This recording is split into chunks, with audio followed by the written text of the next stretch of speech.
तो गाइस कैसे हैं हम सब लोग बीस्ट टेम्पलर के एपिसोड 33 के साथ हाजिर हो। तो लास्ट एपिसोड के एंड में हमने देखा था कि मेन वाटर का सीन दिखाते हैं मेन हेडक्वार्टर का, जहां पर जुन जुनजी के बारे में बात हो रही होती है। उन्हें नहीं पता था कि जुन जुनजी कौन है, क्योंकि हमारे लियू फेंग ने जहां पर अपने फर्जी नाम के साथ कंपटीशन में हिस्सा लिया हुआ है। लेकिन सिस्टर बाई जो होती है वो यहाँ पर अपने ब्रदर से कहती है कि ब्रदर भाई तुम तो यहाँ पर लिंगजाओ क्लैन के बहुत बड़े फैन हो ना, मुझे लगता है कि कंपटीशन खत्म होने के बाद हमें उनसे मिलने के लिए जाना चाहिए। हम लोग इस जुन जुनजी से जरूर मिलेंगे क्योंकि इसके पास अगर 17 पॉइंट्स है तो इसका मतलब यह है कि ये कमाल का फाइटर होगा। और इसी के साथ उन सभी लोगों को यहाँ पर फिर से अपडेट दी जाती है और कहती है कि तुम सभी लोगों को यहाँ पर फिर से अपडेट दी जा रही है आप किसके पास कितने पॉइंट्स हो चुके हैं। और इस वक्त हमारा लिंगजाओ क्लैन जो है ये दूसरे नंबर पर पहुंच चुका है। इसके साथ ही सेनेट लीडर यानी कि चीफ उन लोगों से कहते हैं कि आप जहाँ पर सेकंड स्टेज के लिए सिर्फ और सिर्फ 2 घंटे बचे हैं। 2 घंटे के बाद सेकंड स्टेज खत्म हो जाएगी और जो लोग यहाँ पर सरेंडर करना चाहते हैं उनके पास सिर्फ और सिर्फ 2 घंटे का टाइम है, क्योंकि 2 घंटे के बाद जब यहाँ पर थर्ड स्टेज स्टार्ट हो जाएगी तो सरेंडर का ऑप्शन खत्म हो जाएगा। इसी वजह से सोच समझकर आगे बढ़ना, क्योंकि उस वक्त सिर्फ और सिर्फ फाइट करने के लिए तुम्हारे पास एक ही मौका आएगा, या तो मरो या फिर मारो। हमारा लियू फेंग ऑर्डर सुनने के बाद व्हाइट हेयर से कहता है कि मोजवान तुम्हें नहीं लगता कि तुम्हें अब यहाँ पर सरेंडर कर देना चाहिए क्योंकि तुम अकेले बचे हो। तो वो कहता है कौन यहाँ पर सरेंडर करता है, मैं यहाँ पर प्रमोट होने के लिए आया हूँ ना कि सरेंडर करने के लिए।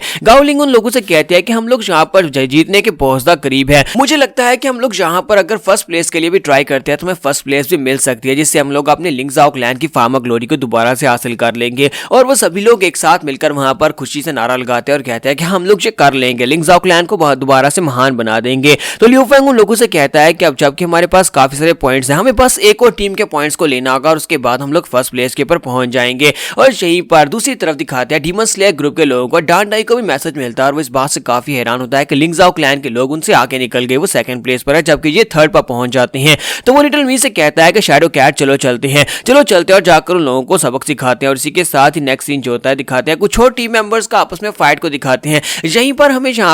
पर अल्टीमेट डिवाइन ड्रैगन ग्रुप के लोगों को भी दिखाते हैं कि लॉन्ग निंगटियान जो होता है वो एक ग्रुप के लड़के के ऊपर अटैक कर रहा होता है, लेकिन वो पहले सरेंडर कर देता है। तो वो चलाकर उसे कहता है कमीने कही कि तुम्हें यहाँ पर सरेंडर करने की क्या जरूरत थी, कम से कम अपने पॉइंट्स तो मुझे देकर चले जाते। डैड उसे कहता है कि नीटियान चलो छोड़ो अब इसे, हमें जल्दी से आगे बढ़ना होगा, किसी और दूसरी टीम को चल के ढूंढते हैं और उनके पास से हम लोग स्पोर्ट्स ढूंढ लेते हैं, हमें यहाँ पर एक ही जगह के ऊपर बैठे नहीं रहना। और इसी के साथ ही दूसरी तरफ फ्लैन ऑफ फ्रीडम की एक लड़की को दिखाते हैं जिसके पास पैरासाइट टाइप बैट होती है, वो वहां पर नीचे लैंडिंग करती है और अपने मास्टर से कहती है कि चीफ मुझे यहाँ पर 5 और स्पोर्ट्स मिल गए हैं, लेकिन मुझे यहाँ पर कुछ और लोगों को भी मारना पड़ा, मैंने कम से कम 3 लोगों की जान ले ली है। तो उसका मास्टर से कहता है कोई बात नहीं, अब जबकि सेकंड स्टेज है वो खत्म होने वाली है और तीसरी स्टेज स्टार्ट होने वाली है, मैं चाहता हूँ कि जल्दी से नाइजिंग और इसके साथ साथ शेंग लियू उन दोनों को भी वापस बुला लो, क्योंकि हम लोग यहाँ पर एक बड़े मूव को खेलने वाले हैं, हमें यहाँ पर एक बड़े दाव की जरूरत है, किसी बड़ी टीम को हराते हैं और एक ही बार में ज्यादा पॉइंट्स ले लेते हैं। नेक्स्ट सीन 1 घंटे के बाद का दिखाया जाता है। तो हमारे लियू फेंग जो होता है उनके पास फिर से एक मैसेज आता है जहां पर उन्हें बताया जाता है कि अब कितनी टीम्स बची हैं। उन्हें बताया जाता है कि अब सिर्फ और सिर्फ 10 टीम्स ही बची हैं और जो टीम जहां पर से डिस्क्वालीफाई होना चाहती थी वो सारी डिस्क्वालीफाई हो चुकी हैं, क्योंकि अब यहाँ पर 2 घंटे गुजर चुके हैं और तीसरी स्टेज जो है वो खत्म हो चुकी है, सॉरी तीसरी स्टेज जो है वो स्टार्ट हो चुकी है। तो चीफ उन लोगों से कहता है कि अब जबकि तीसरी स्टेज हमने स्टार्ट कर दिया तो तुम सभी लोगों के पास सरेंडर का ऑप्शन खत्म हो गया है। और साथ ही वहां पर वो बड़ा सा कछुआ और बड़ा सा आइलैंड जो होता है वो हिलना शुरू हो जाता है। तो वो लोग कहते हैं कि अब अचानक से क्या हो रहा है, ये फाइनल स्टेज के लिए स्टेज को क्या हो रहा है, रीना को क्या हो रहा है। तो मोचवान भी कहता है कि मुझे समझ नहीं आ रही कि अचानक से ये फिर से आइलैंड हिल क्यों रहा है। तो सिस्टर जो लोगों से कहती है कि वहां पर नीचे देखो पानी का लेवल बढ़ रहा है, क्योंकि वो कछुआ जो होता है वो पानी के अंदर डुबकी लगा जाता है, क्योंकि वो कछुआ पानी के अंदर डूब रहा होता है। तो इसी के साथ चीफ उन लोगों से कहते हैं तो अब यहाँ पर क्योंकि तुम्हारी तीसरी स्टेज स्टार्ट हो चुकी है तो मैं तुम्हें तीसरी स्टेज के रूल्स के बारे में बताने वाला हूँ। जैसे जैसे ये कछुआ जो है पानी के अंदर डूबता जाएगा तुम्हारे पास सिर्फ 2 घंटे का टाइम है, तुम्हें इस माउंटेन की टॉप के ऊपर जाकर खड़े होना होगा, माउंटेन के टॉप के ऊपर, और साथ स्पोर्ट्स भी हासिल करने होंगे। माउंटेन की टॉप के ऊपर जो जाकर खड़ा रहेगा एंड के ऊपर, यानी कि 2 घंटे खत्म होने के बाद जैसे यहाँ पर तीसरी स्टेज को डिक्लेयर किया जाएगा कि ये खत्म हो गई है,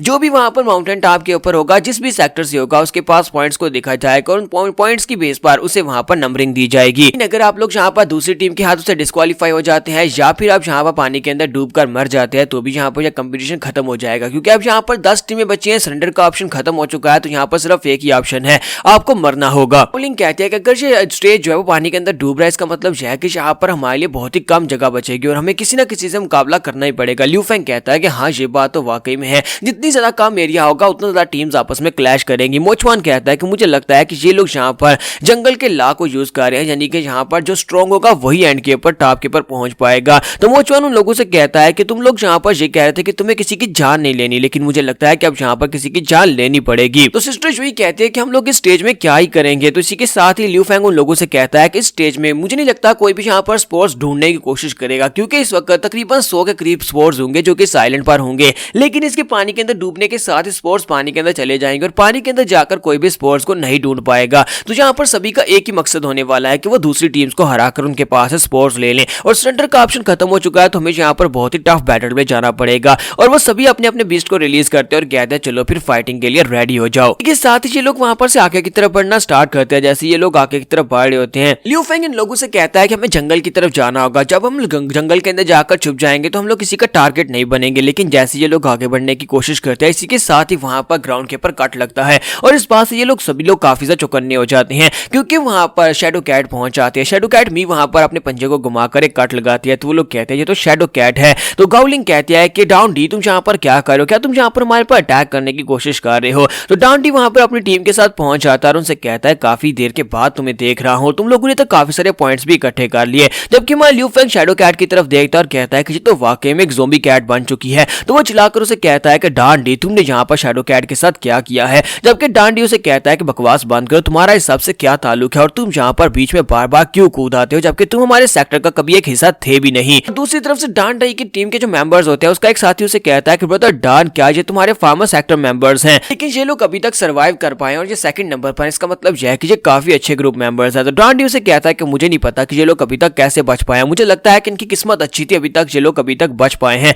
लेकिन अब यहाँ पर इनके पास बचने के कोई चांसेस नहीं, क्योंकि इनका सामना हमारे साथ हुआ है। तो डान डी कहता है कि मैं इन लोगों को यहाँ पर रियलिटी फेस करवाने वाला हूँ, मैं इनको बताने वाला हूँ कि लिंग्जाओ क्लैन कब का खत्म हो गया, अब दोबारा लिंग्जाओ क्लैन जो है वो दोबारा से कम बैक नहीं कर सकता और दोबारा लाइफ में उसे नहीं लाया जा सकता। तो ज़ेंगी उसे कहता है कि सीनियर ब्रदर जो तुम क्या कह रहे हो, तुम ऐसा कैसे कह सकते हो। और इसी के साथ ही उसके ग्रुप के जो लोग होते हैं उनमें से अपने अपने ओपोनेंट्स को सिलेक्ट कर रहे होते हैं। तो एक लड़का कहता है कि मुझे ये वाली लड़की चाहिए, कहता है मुझे ये वाला लड़का चाहिए। सिस्टर जुई चलाकर उनसे कहती है बकवास बंद करो, तुम लोग यहाँ पर क्या बकवास किए जा रहे हो, तुम यहाँ पर अपनी सिस्टर जुई से सिर्फ और सिर्फ इस वजह से गुस्सा हो क्योंकि तुमने यहाँ पर कम खाना दिया करती थी, मैं यहाँ पर जानबूझकर तुम्हें कम खाना नहीं देती थी। तो डान डी उसे कहता है कि बकवास बंद करो, मैं तो यहाँ पर ल्यू फेंग से फाइट करने वाला हूँ, क्योंकि मैं तो इसको जिंदा भी नहीं देखना चाहता, इस कमीने की शक्ल भी नहीं देखना चाहता। और इसी के साथ उसकी टीम का एक मेंबर जो होता है वो कहता है कि ब्रदर अगर तुम यहाँ पर इसको जिंदा नहीं देखना चाहते तो फिर ये काम मुझे करने दो, क्योंकि मैं कभी भी अपने दुश्मन के ऊपर तरस नहीं खाता और इसको सबसे पहले मैं ही मारूंगा। और इसी के साथ ही पानी के अंदर से एक टेंटिकल निकलता है और पानी के अंदर से टेंटिकल्स निकलकर वो जाकर ल्यू फेंग के पांव के साथ लिपटता है और उसे उठाकर पानी के अंदर ले जाता है और इसे देखकर वो सभी लोग बहुत ज्यादा हैरान हो जाते हैं। तो डान मोचवान चलाकर कहता है कि ये क्या हो रहा है, जो पानी के अंदर डूब गया और इसका ब्रेसलेट 3 मिनट से ज्यादा पानी में रहा तो सारे पॉइंट्स चले जाएंगे। तो मान ल्यू फेंग जो होता है अपने ब्रेसलेट को उतारता है और उतारकर मोचवान की तरफ फेंक देता है और कहता है कि मोचवान मुझे लगता है कि मैं 3 मिनट में पानी के अंदर से बाहर आ जाऊंगा, तब तक मेरे ब्रेसलेट को यहाँ पर संभाल कर रखो, मैं वापस आकर तुम्हारे पास इस ब्रेसलेट को ले लूंगा। और इसी के साथ ही वो पानी के अंदर डूब जाता है। तो डान डी उन लोगों से कहता है कि अब यहाँ पर चिल्लाना बंद करो, क्योंकि ये लड़का तो अब जिंदा नहीं बचेगा, क्योंकि पानी के अंदर जो बीस्ट है वो यहाँ पर इसको खा जाएगा। और पानी के अंदर दिखाता है कि वहां पर एक बड़ा सा ज़ोंबी ऑक्टोपस होता है। ल्यू फेंग उस बड़े से ज़ोंबी ऑक्टोपस के सामने बेबस होता है, क्योंकि उसने अपने टेंटिकल्स के साथ से पकड़ रखा होता है। और यहाँ पर हमारी एपिसोड 33 का एंड होगा और नेक्स्ट एपिसोड में देखेंगे क्या हमारा ल्यू फेंग इस ऑक्टोपस से जीत पाएगा और बाहर आ पाएगा या नहीं। तो एपिसोड की एक्सप्लेनेशन अच्छी लगी हो तो कमेंट करके जरूर बताइएगा और वीडियो को लाइक करना मत भूलिएगा। Thank you.